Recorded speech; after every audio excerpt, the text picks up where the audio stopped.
السلام عليكم، معاكم محمود السرنكاوي من قناه السرنكاوي. فيديو جديد وتحدي جديد. وتحدي اليوم هيكون عباره عن ان انا هاكل وجبه كشري عائليه بتكفي 3 افراد، ولكن هنشوف مع بعض هل فعلا الوجبه دي بتكفي 3 افراد ولا شخص واحد ولا فرد واحد. هنعرف كل ده ان شاء الله لما نبدا التحدي مع بعض. طيب مبدئيا كده المطعم ده بيعتبر رقم واحد او النمبر 1 الحقيقي فعلا بالنسبه لي في طريقه عمل كشري او الكشري بشكل عام.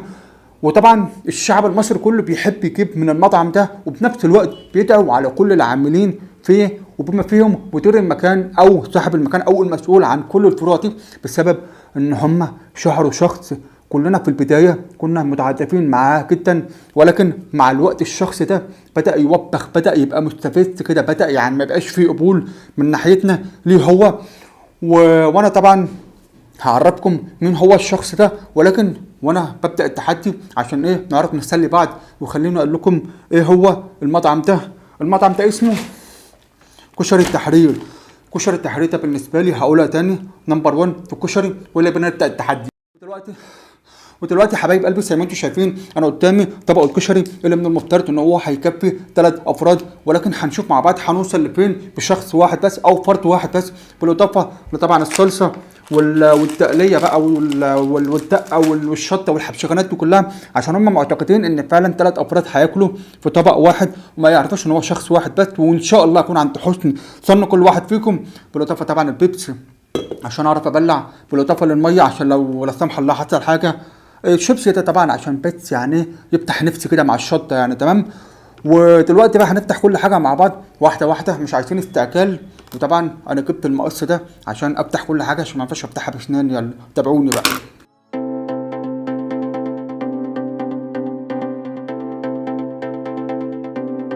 واو.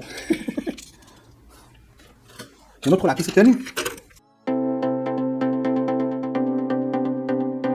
يا جمالو. اعتقد ان الصلصه كده كفايه، يعني نخش بقى مثلا على الدقه ولا حاجه. جميل، سهل في الفتح. يلا نفتح الكيس التاني، وبعد كده ان شاء الله نبقى نشوف اذا كنا نحتاج بعد كده ولا لا. تمام يلا. ربنا يستر بس ما نوقعش. ندخل على ندخل على اللي اسمها دي التقليه.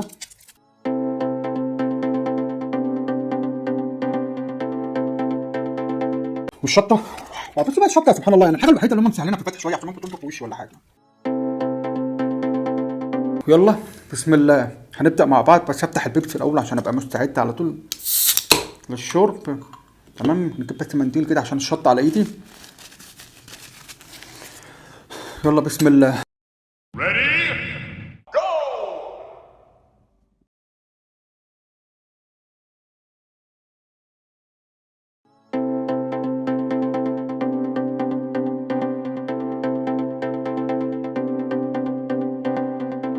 منكم لله، عشان انتوا كنتوا السبب في شهرة محمد عادل.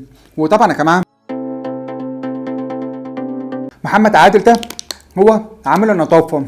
طبعا كلنا عارفين، يعني انتوا لو بحثتوا عنه كتبتوا محمد عامل النظافه او محمد مثلا كشري التحرير هتلاقوا 50,000 فيديو متعلق بالراجل ده. وبسبب المطعم ده الراجل ده والله العظيم يعني ايه، هو مش نط على الترند، لا ده هو ركب الترند. يعني انا بحسده بصراحه واتمنى ان انا اكون مكانه يعني. وفي ناس بتقول ان هو كان متفق مع اشخاص معينه عشان ايه يركب الترند بالطريقه دي، وفي ناس تقول لك ما اعرفش، بس انا بصراحه في البدايه كنت متعاطف معاه، بس بعد كده انا ما بقتش متقبله، عشان بقى بيعمل مشاكل مع ناس، بقى بيشوف نفسه. وفي 6 شهور راكب عربيه بنص مليون جنيه، واللي هو انا اصلا لو فضلت عامل فيديوهات من هنا للسنه الجايه او اللي بعدين والله مش هحصل المبلغ، ولا مش هجيب عربيه بنص مليون اصلا. لا وعنده فيلا في الشيخ زايد. محمد عادل يا جماعه كان عامل نظافه في الاول، ما انا اسف ما كانش لاقي انا مش بقلل من شغلته ابدا خالص، بس هو يعني محسسك ان هو كان مولود وفوقه معلقه من ذهب. والله العظيم يا جماعه انا والله مش ببالغ، بس فعلا كشري التحرير او الطبق اللي انا باكله ده يعني رقم واحد يا جماعه والله العظيم. الرز بتاعهم حاجه كده واو.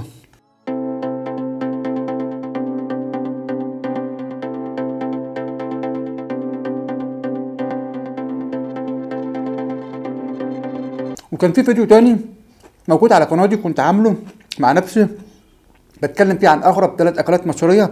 لو ما اكلتوش الاكلات دي ما تبقوش مصريين اصليين كمان، يعني ما تبقاش مصري اصلي بالبلدي كده. فانا انصحكم انكم تخشوا تتفرجوا على الفيديو ده، او هتلاقوني كاتب او سايب الفيديو ده في الديسكربشن او في الوصف تحت الفيديو. وكمان برضه لو عايزين تعرفوا العناوين تبع المطعم ده برضه افتحوا في الديسكربشن او في الوصف تحت الفيديو، تابعوني.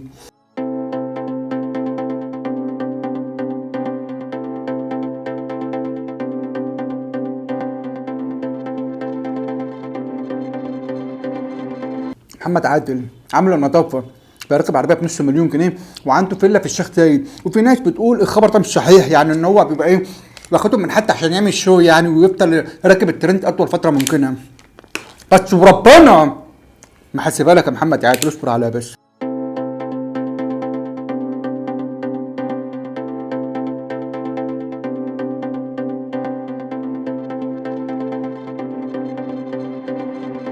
طيب يا جماعه خلوني بس الاول كده احط الصلصه تاني عشان بس اقدر اكمل.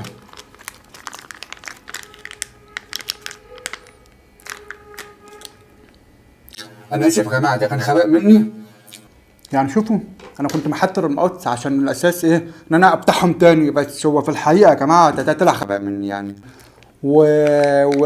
والاجهزه كلها بتفتح لوحدها اصلا، معلش سامحوني بقى. احنا الدنيا بتوع التحرير حبايب قلبي. هوعدكم ان شاء الله. انا بقى اللي هركب انا بقى اللي هركب الترند على حسكم. اما نشوف التقليه بتتفتح ازاي. انا جامد اصلا. يا جمال، بس انا مش هحط الشطه يا جماعه بصراحه، لان انا حطيت يعني الشطه بتاعتهم كمان تقيله يعني على شكل الزيت كده، مش اي حد يقدر عليها بصراحه، لان كتر الشطه بتجيب ايه زي ما انتوا عارفين كده. يلا بسم الله.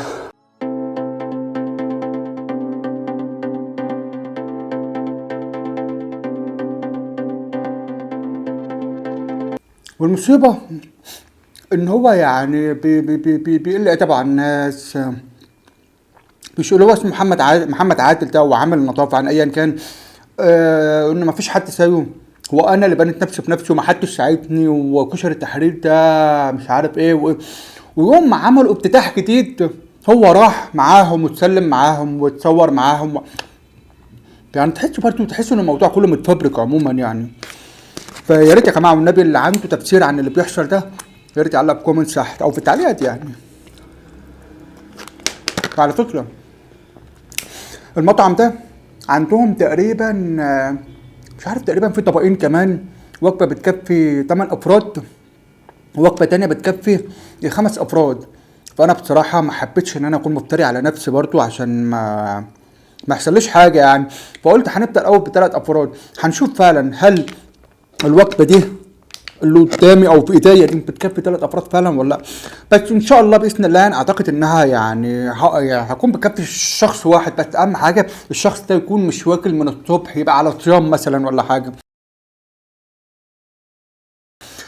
معلش اسمحوا لي بس اوريكم، بصوا وانا خلاص قربت اخلص اهو، بس برضو ما نحكمش دلوقتي يعني، شوف انا هعمل ايه بس ويا رب.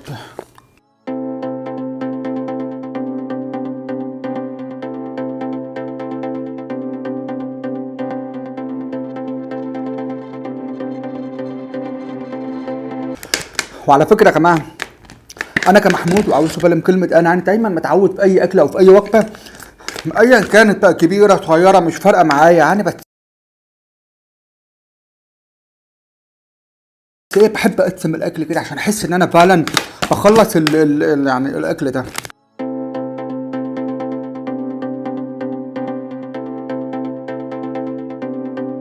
كيفك يا محمد عادل؟ كيلكم بتوع التحرير اصبروا عليا بس. بصوا يا جماعه والله انا مش عارف هو باين عندكم ولا لا، بس انا بحاول ابص على الشاشه يا تقريبا باين هما اللي شويه دول. يلا نكمل وهقسمهم بس كده ايه عشان اخلصهم بسرعه يعني.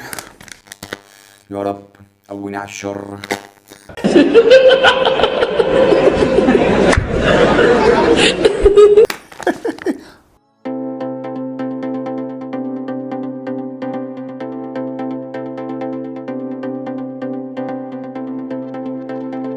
المصحف وانا بفصل، انا بص حرفيا مش شايف قدامي خالص. حسبي الله ونعم الوكيل يا محمد يا عادل.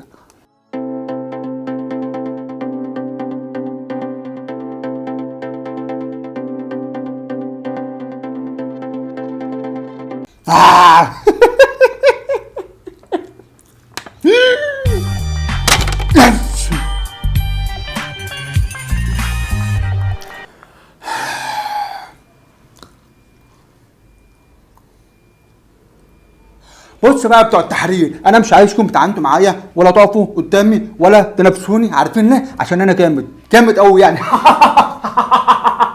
وانت يا محمد يا عادل انصحك يا حبيبي بلاش تستفزني وتعصبني، علشان انت هتطلع بترند تاني انا هطلع فوقك على طول بالتالت، هتطلع بالرابع انا هطلع بالخامس على طول.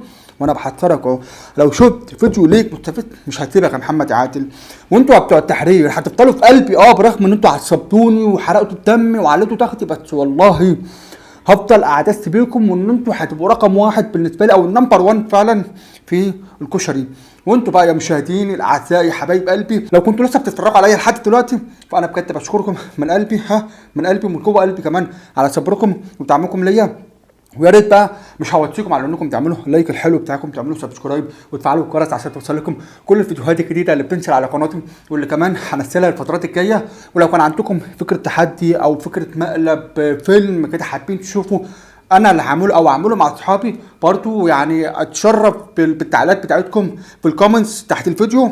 ويا ريت بقى تحاولوا على قد ما تقدروا انكم تشيروا الفيديو مع اكبر عدد ممكن، مع كل الناس اللي تعرفوهم، اصدقائكم حبايبكم قرايبكم. وانتوا بتوع التحرير انا بنصحكم انكم تبعدوا عني. وانت يا محمد يا عادل ابعد عن طريقي. بيس.